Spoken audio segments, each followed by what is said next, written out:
អ្នកទាំងអស់គ្នាសូមស្វាគមន៍មកកាន់នគរអាន YouTube Channel ថ្ងៃនេះយើងនឹងនាំអ្នកទាំងអស់គ្នាទៅស្ដាប់រឿងនិទានមានអត្ថន័យមួយមានចំណងជើងថាសត្វតោនិងកូនកណ្ដុរតោះមកស្ដាប់ជាមួយគ្នានៅថ្ងៃមួយមានសត្វតោមួយក្បាលបានដេកនៅក្នុងព្រៃពេលនោះមានកូនកណ្ដុរមួយបានរត់លេង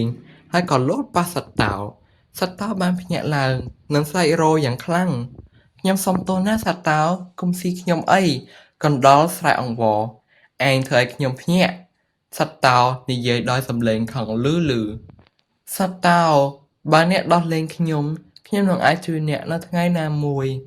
កណ្ដុរនិយាយអង្វរអ្នកឯងតូចខ្លាំងណាស់តើអាចជួយខ្ញុំមិនដេចទៅហើយឯងកាន់តែតូចទៅទៀតសម្រាប់ធ្វើជាចំណេញរបស់យើងសត្វតោនិយាយទាំងសោយអរគុណណាស់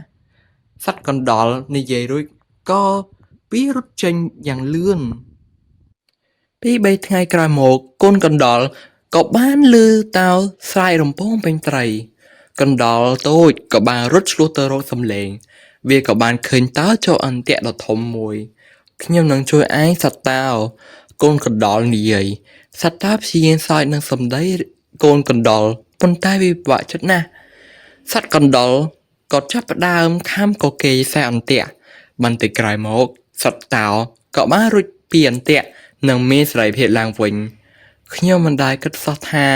អញអាចធ្វើបានកណ្ដុរតូចអរគុណណាស់កូនកណ្ដុរសត្វតោនិយាយទាំងឈ្ងោកមកចិត្តកូនកណ្ដុរសារអប់រំរឿងនេះកុំមើលងាយអ្នកដទៃទោះបីគេតូចឬសើចក៏ដោយការធ្វើល្អ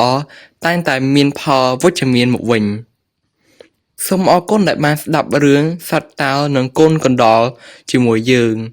សូមកុំភ្លេច Subscribe Like និង Share ដើម្បីទទួលបានរឿងថ្មីៗទៀតអរគុណជម្រាបលាបាយបាយ